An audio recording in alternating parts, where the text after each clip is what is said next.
Assalamualaikum warahmatullahi wabarakatuh. Apa kabar dari pastinya luar biasa. Perkenalkan, nama saya Dewi Darto. Pada kesempatan pada pagi hari ini kita akan mengulas tentang bagian-bagian dari mesin sepeda motor Honda.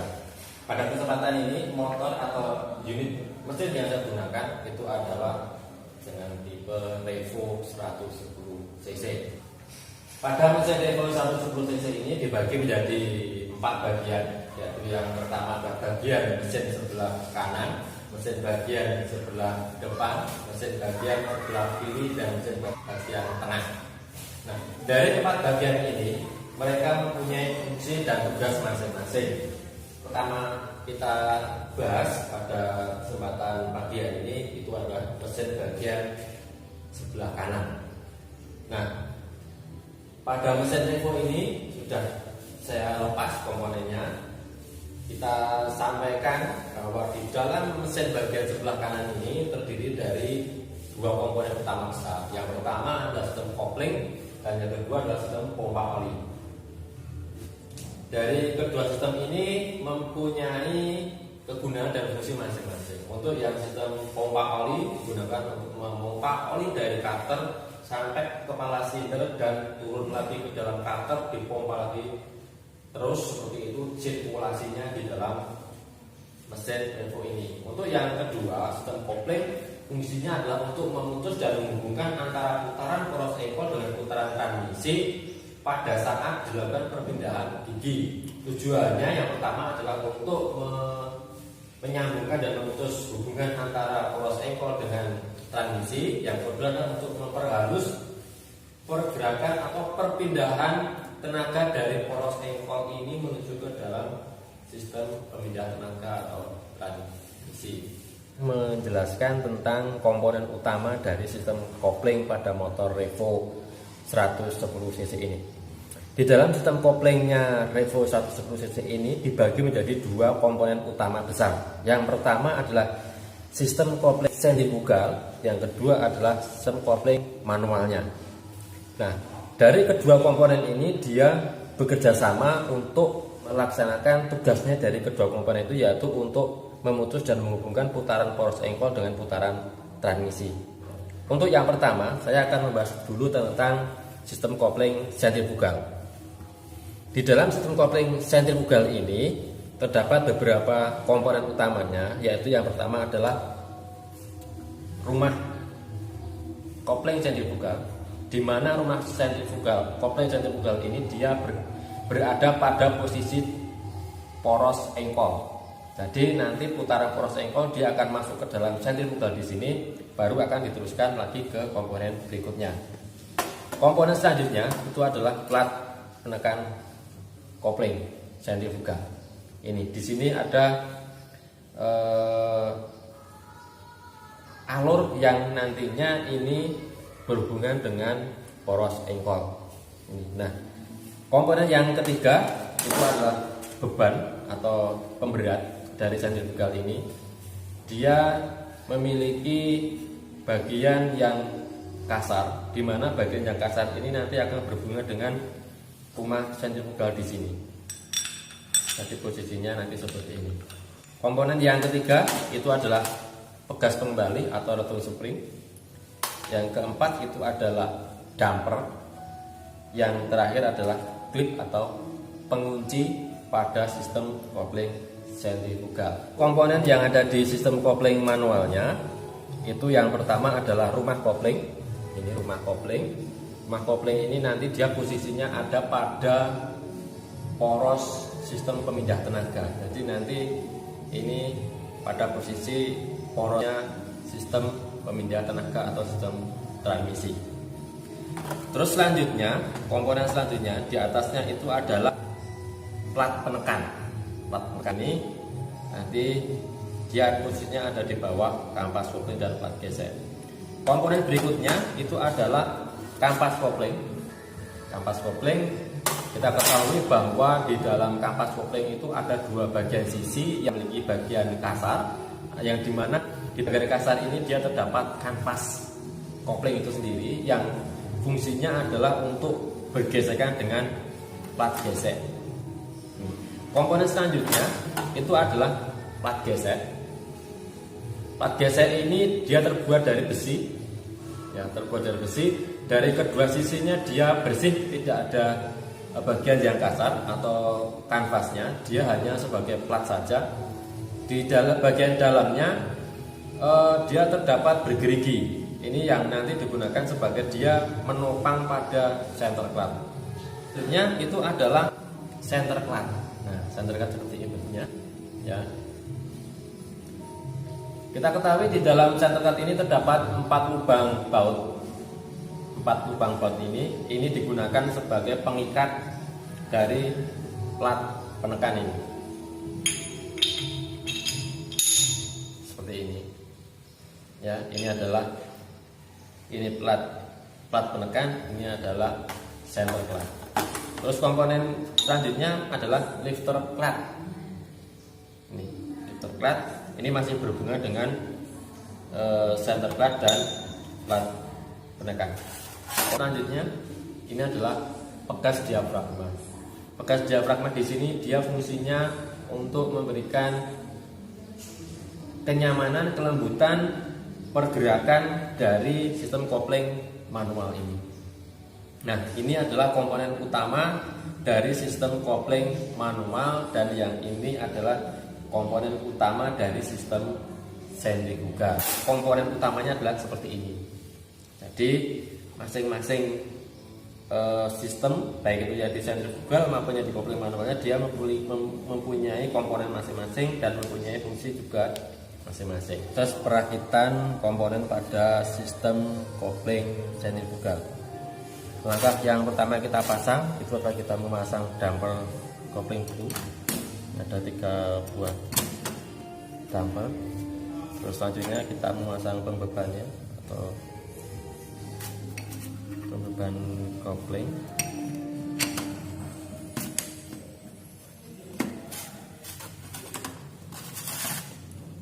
Sama dengan bekasnya.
Jadi kalau sudah pembebannya, baru kita pasang pegas pengembali ini. Terus selanjutnya kita memasang set plat. Dari yang pertama ini pembedanya adalah ada stoppernya dari pegas ini. Jadi urutannya adalah set plat itu isinya ada 3. Ini sebagai diduan di bawahnya sebagai pemegang pegasnya, terus ditutup pakai ini.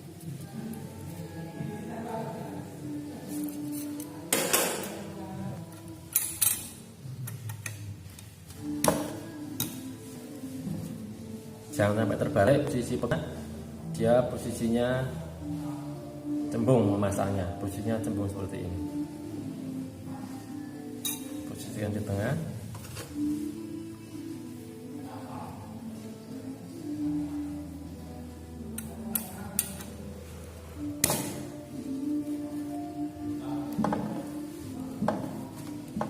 Sudah, kita pasang sirklipnya atau penguncinya.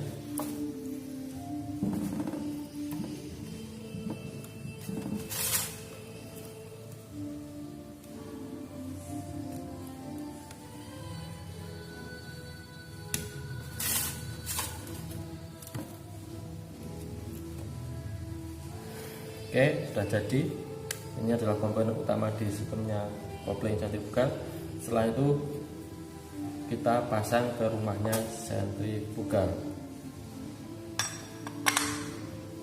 Kalau sudah seperti ini baru kita pasang masuk ke dalam poros engkol, terus kita cut out. Sudah selesai. Terkait komponen pada sistem kopling manual pada motor Evo ini, yang pertama adalah kita mempersiapkan rumah kopling terlebih dahulu. Terus yang kedua kita memasang pusher atau ring yang ada pada rumah kopling, kita pasang. Dalam perakitan ini harus dikasih oli biar pelumas. Terus yang kedua kita memasang plat penekan di sini. Terus selanjutnya kita memasang kanvas kopling. Untuk yang pertama yang bergesekan dengan plat gesek itu adalah kanvas kopling dulu. Kanvas kopling, berikutnya adalah plat gesek, kanvas kopling lagi, plat gesek, kanvas kopling. Selanjutnya adalah center clad.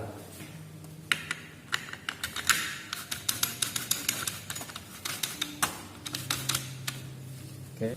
Berikutnya adalah pegas diafragma, ring atau washer lagi, terus lifter. Kita ikat pakai baut. Kita menggunakan alat bantu dengan P10.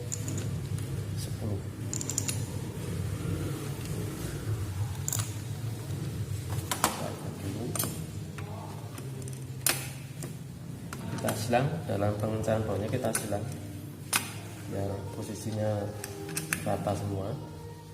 Oke, ini juga sama, harus silang pengencangannya.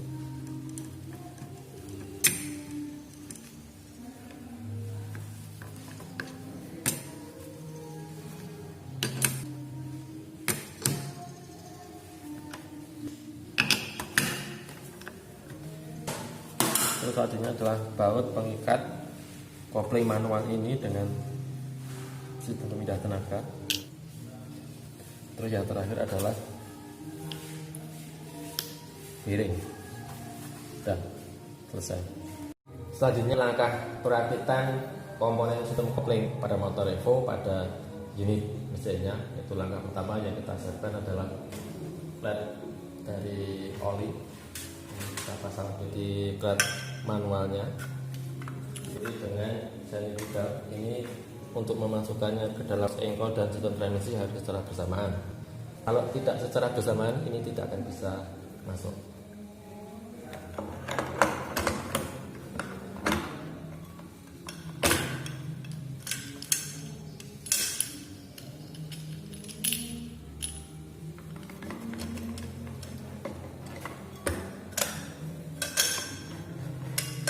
Oke, sudah masuk. Jangan ditata.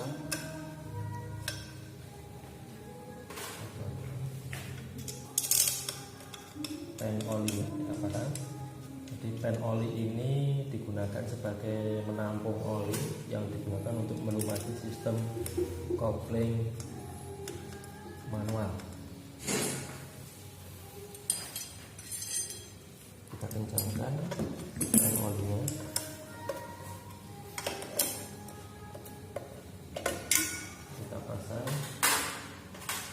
Washer di sentrifugal.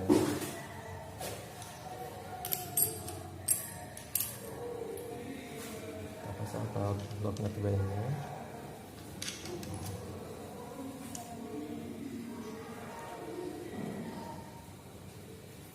Untuk pengencangan sentrifugal ini kita menggunakan alat bantu namanya lock nut brand.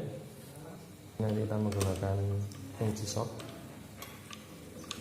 Cover dari plat ini jangan sampai terbalik ya posisinya. Baut.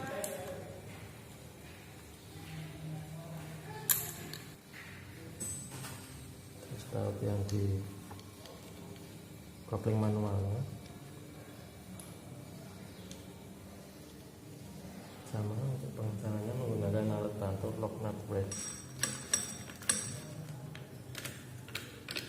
untuk perakitan komponen utama pada sistem kopling motor Evo sudah selesai. Nanti tinggal kita untuk finishingnya adalah penutupan cover dari sistem kopling. Clutch lever dalam pemasangannya ini ada tanda titik pada clutch lever ini diposisikan pada tuas persnyalan di sini. Nah, di sini juga ada tanda cuakanya, nanti harus tepat pada posisi di sini. Terus untuk pemasangan lever template-nya ini nanti bersinggungan dengan lever plate ini. Kita pasang di sini. Ini terus tinggal pemasangan cover dari kopling. Kita pasang.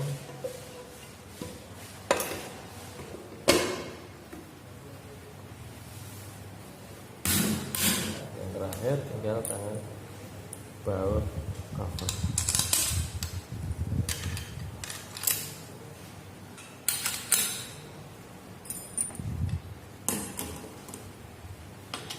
Yang perlu diperhatikan ketika dalam mengencangkan baut dari cover ini, diusahakan untuk silang agar permukaan yang menempel dengan crankcase atau karter itu biar rata dulu, baru kalau sudah selesai baru kita bautkan urut. Itu proses pemasangan atau perakitan komponen sistem kopling pada mesin Revo 110.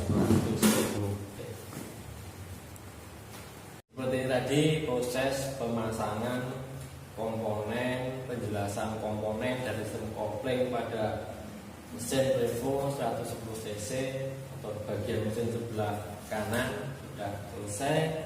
Mungkin itu dulu penjelasan singkat tentang sistem kopling dan mesin bagian kanan pada motor Revo 110 cc. Banyak kurangnya saya mohon maaf yang sebesar-besarnya. Saya akhiri. Assalamualaikum warahmatullahi wabarakatuh.